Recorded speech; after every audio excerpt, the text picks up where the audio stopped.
And I take out the cash and start flashing the cash, and his eyes start bugging out.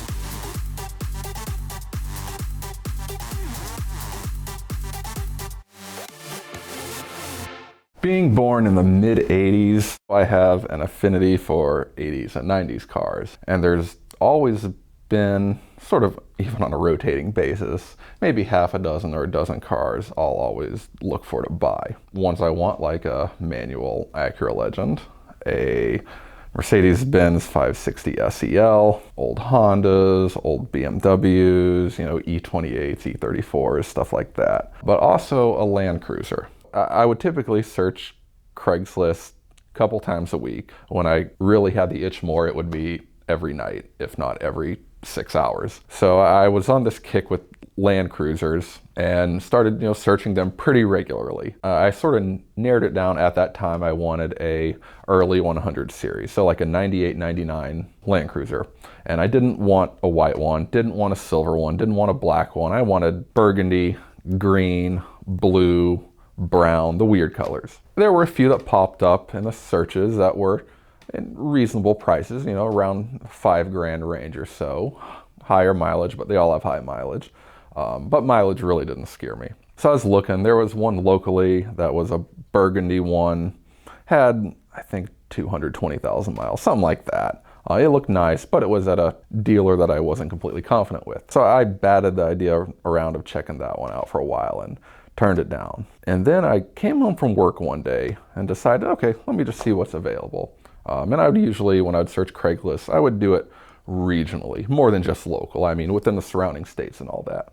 So I searched for 98, 99 Land Cruiser. One pops up about 20 miles from me. And it is at a price that was almost too good to be true. Had 197,000 miles on it. It had all the options that people want. Minus it had leather instead of cloth seats, which apparently people want cloth seats on Land Cruisers. And the kicker, it was burgundy. It was mahogany, is what Toyota calls the color. So I saw that and was like, this can't be real. It had just been posted on Craigslist within the past 2 hours or so. So I immediately text the guy, and surprisingly, he texted me back within 30 seconds and said, give me a call. So I call him up. First of all, he seemed like he really wanted to sell this thing. So after I talked to the seller on the phone, I decided, let me call my buddy Doug Tabbitt and see what his thoughts are on this. And I told him the deal. It appeared to be really clean, burgundy. The guy was asking $4,000, and he told me run down there with cash. But being a shrewd negotiator, of course, I wasn't just going to settle for $4,000 with cash. So we start talking about it, and he pretty much said, when do you want to come down and see this thing? And I was like, tonight. And he wasn't expecting that answer, but he's like, okay, I think we can make that happen. So we decide on sort of a mutual meeting place in a parking lot with a lot of light and all that. We end up meeting at this parking lot. We were shooting for 10 o'clock. So 10 o'clock I get there, and he's not there. So I text him, and he texts me back and says, I'll be on my way soon, all that. So this went on for about an hour and a half or so, just sitting around there. But his text seemed legitimate though. Like he was on his way. And sure enough, he pulls up in this burgundy beast of a Land Cruiser with off-road tires and everything, with like no rust. And from the photos on Craigslist, I was thinking there's no way this thing has no rust, because there were no rust in the photos. Sure enough, this thing had no rust on it. And I start digging around, with my flashlight and everything, trying to get a good feel for if this was legitimately a good vehicle in the parking lot of a grocery store at midnight. I was looking around inside the wheel wells, underneath, all the typical spots these things would rust, the tailgate. I didn't see any rust. And the tires were not so great. Mainly, as I found out, it's because alignment was completely out of whack. So the outsides of the tires had this much tread on them. The insides were to the cords. But other than that, it checked out. It didn't really seem to be leaking much fluid. I mean, a little wet with oil inside, but it wasn't dripping anything. So I take it for a test drive and do all the typical stuff, which everyone should do if they test drive a car. Test every switch you can. And that's what we did. I even tested all the differential locks on it, which he had never even touched. All the windows worked, the radio worked, the heated seats worked, the heated mirrors worked, the wipers worked, all the lights worked, everything worked on this vehicle. I'm like, this is perfect. So then we start talking price and everything, and he was asking $4,000, and I countered with $3,000, and we met somewhere in the middle. I think it was just 2 days later, we'd meet up again in a parking lot at like midnight. This time I came with thousands of dollars in $100 bills ready for him because he wanted cash. So we get out there, he gives me the title, all that stuff, and all the paperwork. Oh yeah, this thing also had paperwork with it. He had service records. So we exchanged documents, and I take out the cash and start flashing the cash, and his eyes start bugging out. He had never seen this much money in his life. And a little background on why he needed to sell this. As the story goes, he was about 22 years old. He was a kid, and he was trying to work his way through college and side jobs, all that, but he needed the money for an engagement ring. Awesome life choices, as we all know. He also said that yes, the gas mileage was bad, and yeah, it is bad.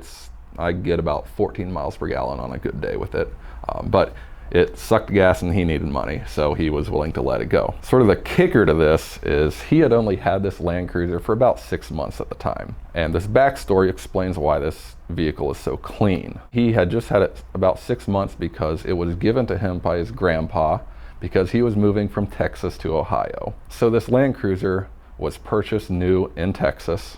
It lived its whole life in Texas until about 6 months before I bought it. And the original owner was his grandpa. And it had bounced through a couple of people in his family. He said his aunt had it for a little bit, then his grandpa had it back again, and he got it. And the Carfax on this Land Cruiser shows it had all the service. It had regular services at every interval, clean Carfax. And he had also told me too, he didn't know all the details, but he said that his grandpa would actually service it himself too, and did a little work. And I found that when me and a friend were going through the Land Cruiser, just looking at random things in the engine bay, pretty surprised at what we found. It had brand new filters in it, a brand new serpentine belt. All the components like that were either new or in very good condition. The other side of this is the Land Cruiser was filled with other things, and he just, I guess, didn't care about a big SUV full of stuff leaving him, but it did. And that included a folding chair, tons of flashlights, tons of tools, tons of paperwork. The glove compartment had a stack of his pay stubs. His debit card was in the center console. I actually had to call him up and say, do you want me to cut it up?